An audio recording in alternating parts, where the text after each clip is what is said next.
The Battle of Scarif was the first major battle of the Galactic Civil War, and showed the Empire that the Rebel Alliance was a true force to be reckoned with.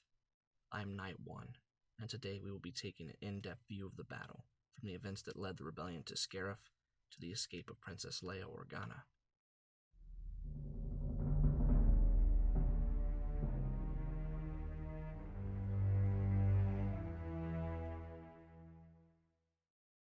We have no recourse but to surrender. Are we really talking about disbanding something that we worked so hard to create?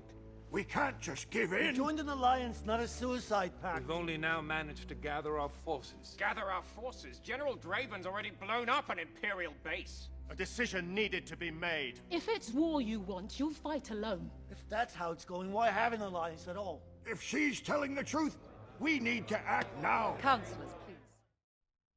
Following the destruction of Jeddah and learning about the Death Star, Jyn Erso meets with the Alliance Council and pleads with them to launch an attack on the Imperial outpost on the planet of Scarif, where they could steal the plans to the Death Star and find the weakness that her father had built into the station. The Council is skeptical at best, with some wanting to fight and others wanting to dissolve the Alliance altogether through fear after learning of its destructive power. After much debate, the Council ultimately rejects Jyn's plans and decides not to launch the attack.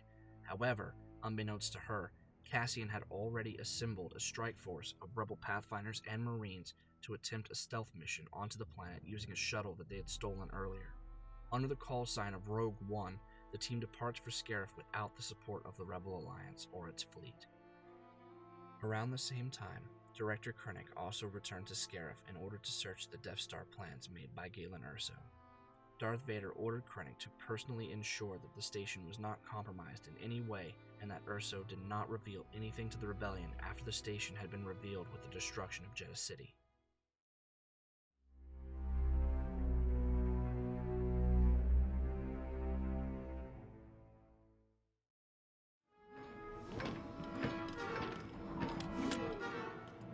I've got a bad feeling about it. Quiet.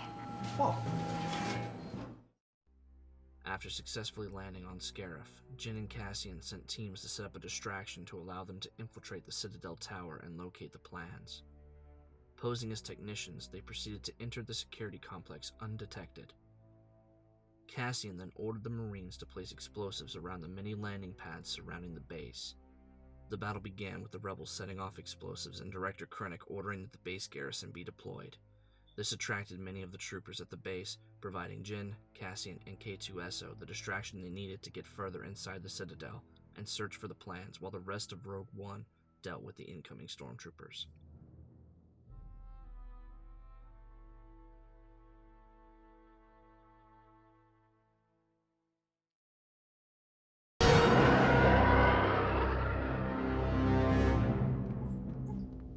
Sir, Scarif base, they're reporting a rebel incursion. I want to speak with Director Krennic. He's there, sir. On Scarif. The original plans for this station are kept there, are they not? They are. Prepare for the jump to hyperspace and inform Lord Vader. After learning of the attack, Grand Moff Tarkin ordered the Death Star to prepare for a jump to hyperspace and for Lord Vader to be informed of the situation. Rebel technicians soon intercepted a signal indicating the rebels had engaged Imperial forces on Scarif, and despite not receiving authorization to provide support, Admiral Raddus decided to divert his flagship, the Profundity, to the planet. After being informed of the situation, Mon Mothma tried to speak with Raddus, but was told he had already returned to his ship in preparation for the battle. Deciding to go through with the attack, the Alliance fleet was scrambled and departed for Scarif.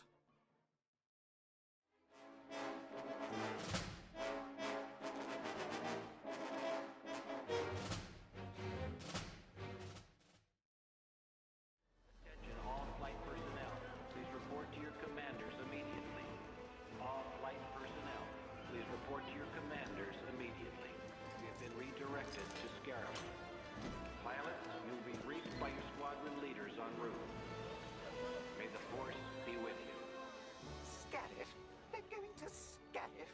Why does nobody ever tell me anything, Artu? Soon after, the Alliance fleet arrived at Scarif to support Rogue One. Admiral Raddus ordered Blue Squadron to blow through the shield gate and provide support to the soldiers on the ground. Several X-Wings and a U-Wing made it through the opening before the gate was closed. Several other X-Wings attempted to get through but were destroyed either by impacting the shield or being shot down. After they had made it through, Red Squadron attempted a diversionary attack on the shield gate's defense turrets, losing a number of their ships but inflicting heavy damage to the turbo lasers. This created an opening for Gold Squadron to begin the attack run on the shield gate, conducting several heavy bombing runs and losing a number of their ships in the process. The battle intensified as the Imperial forces launched TIE fighters from the hangars of the shield gate, which began to batter the rebel cruisers with laser fire and shooting down many starfighters. After seeing that there was no chance of destroying the gate, Admiral Raddus ordered the fleet to focus on the Star Destroyers instead.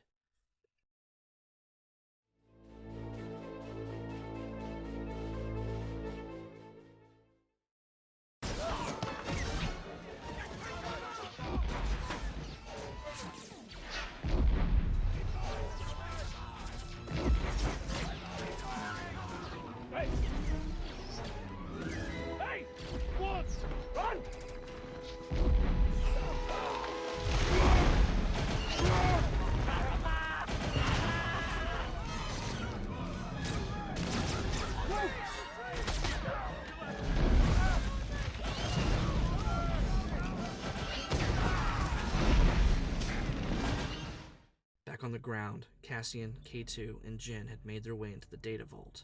Unfortunately, as they were searching for the data, a group of stormtroopers engaged them. K2 locked Cassian and Jyn in the vault as he died fighting the stormtroopers, buying precious time for them to complete their mission. Outside the complex, as the rest of Rogue One held back the stormtroopers, the group was ambushed by several AT-ACTs. Now heavily outmatched due to the walkers, the rebels were forced to fall back to the beach, with a number of them being cut down by the pursuing walkers. As the rebels reached the beach, Baze fired a rocket at a pursuing AT-ACT to no effect. However, right before it could obliterate their position, the walker was destroyed by Blue Squadron's X-Wings, which had arrived just in time to provide support. Another walker was brought down by a U-Wing with its door-mounted ion cannon, and a third exploded when an X-Wing fired on its open cargo bed. With Blue Squadron joining the battle, the Imperial air defenses were scrambled in order to defend the Citadel from the rebels. X-Wings engaged the TIE Strikers, with both sides suffering substantial casualties. As the air battle raged on, a U-Wing dropped off soldiers to reinforce the troops on the beach, while the rest of the squadron covered them. Rogue One continued to draw out the Imperial garrison, allowing Jyn and Cassian the time they needed to recover the plans.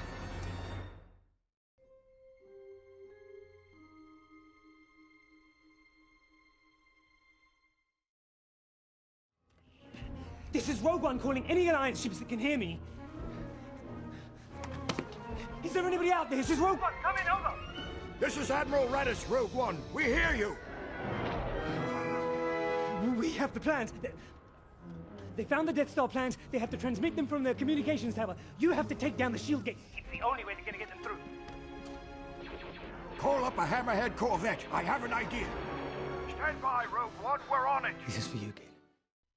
Following this, Bodhi needed to open the deflector shield so that the plans could be transmitted to the Alliance fleet fighting above the planet. Bodhi directed Chirrut and Baze to the master power switch for communications on Scarif. Chirrut was able to turn off the master switch before dying at the hands of a squadron of death troopers.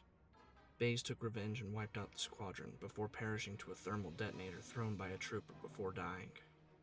Bodhi managed to contact Raddus and told him that they needed to open the shield gate to allow the plans to be transmitted to them. Shortly afterwards, a thermal imploder was thrown into his ship, killing him and destroying the shuttle. Having received Bodhi's transmission, Raddus now needed a plan to break open the shield. Back inside the tower, Director Krennic attacked Jyn and Cassian while they tried to reach the transmission dish.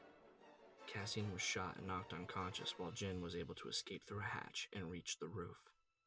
After moving the dish into place, Jyn prepared to transmit the plans, but was intercepted by Krennic. But just before he could kill her, Cassian arrived and shot the Director.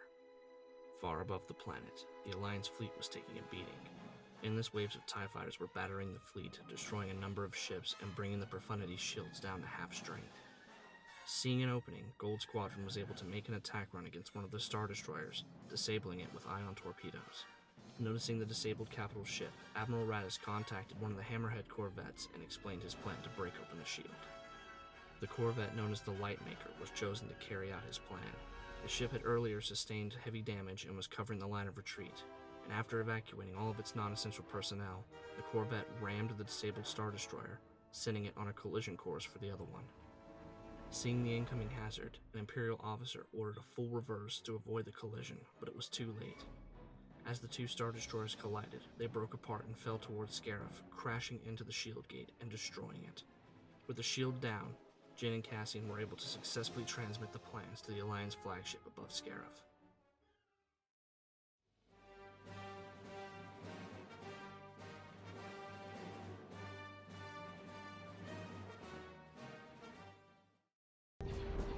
Sir, we're detecting a massive object emerging from hyperspace.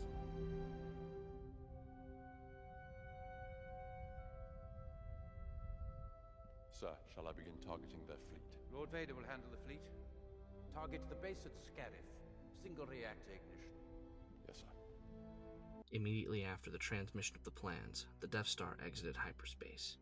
Tarkin, aware of Vader's impending arrival, chose to ignore the Rebel fleet and instead ordered a single reactor ignition aimed at the Citadel base on Scarif. Regaining consciousness on the top of the tower, Krennic looked up into the sky to see the Death Star looming over the base. Watched by the horrified Rebel fleet, the super laser fired upon the surface. The beam vaporized the top third of the tower and impacted the surface several kilometers away. Jin and Cassian had made it down to the beach at this point, and soon, everyone at the base was killed by the incredible force of the blast. Once the Alliance forces had received the Death Star plans, they attempted to escape into hyperspace. A handful of ships were able to make the jump in time, but the others were intercepted by Darth Vader's flagship, the Devastator, as it suddenly emerged from hyperspace in their path. Several ships were able to take evasive action to avoid crashing into it, but an unfortunate GR-75 was obliterated as it crashed into the destroyer's hull when it couldn't pull away. Vader's ship immediately opened up its forward batteries, aiming for the Profundity. The Nebulon B frigate was caught in the barrage and split in half under the sheer firepower. The destroyer then turned its guns on the Profundity a second time, while the rest of the ships were able to scatter. The flagship's already weakened shields gave way and the ship was crippled by further barrages. After disabling the Rebel flagship, Vader boarded it in an attempt to regain the plans. The Rebels meanwhile had managed to download a complete set of the plans onto a data disk and prepared to evacuate on board the Tantive 4. However, the Profundity experienced a sudden power loss as the troops attempted to board, jamming an automatic door in their path. As they attempted to force the door, Vader caught up with them and proceeded to butcher the entire group. However, the soldier holding the data disk was able to pass it to another through a gap in the door before being impaled by Vader. The man to whom the plans had been passed had managed to escape Vader as his colleagues gave their lives to slow the Dark Lord for a few precious moments. He dove through the Corvette's airlock, screaming for them to launch. One of the other soldiers was able to disengage the hangar docking clamps, leaving Vader and the rest of the boarding party to watch as the Rebel ship escaped. The ship, carrying Princess Leia, managed to jump into hyperspace before it could be intercepted, ending the Battle of Scarif.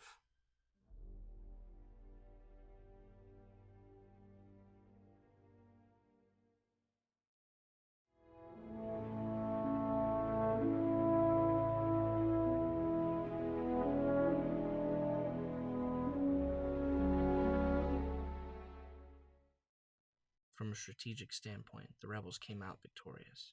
They had successfully stolen the Death Star plans and taken out several large Imperial targets. However, their casualties were staggering.